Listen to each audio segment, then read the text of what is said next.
नमस्कार बंधुगण, कहानी दुनिया को आपण मानक स्वागत। आजिर कहानीर ना है दस्तखत। सूर्यगढ़ और चंद्रगिरी राजद्वय मध्य थिला गोटे अरण्य। से अरण्य रे नरसिंह नामक भीषण डाकू दलबल नहीं रही थाए।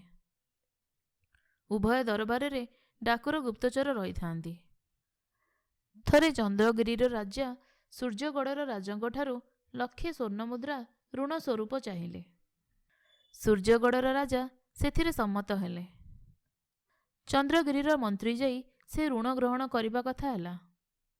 गुप्तचर जरिया ए संवाद पाई डाकू जाई जड़े पंडितों घरे राति अधरे पहुँचला। डाकू थिला निरक्षर। मंत्री को दस्तखत शिखाई नदेले से पंडित को मारिदेव बोली धमक देला।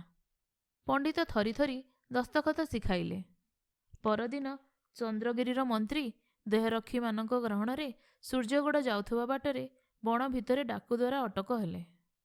तांको पोशाक निजे पिंधि देहरक्षी मानक पोशाक निज अनुचर मानक पिंधाई मंत्री पाखरे थिबा मोहर और पत्र धरी डाकू सूर्यगढ़ दरबार रे पहुँचला। राजा स्वर्ण मुद्रा देले।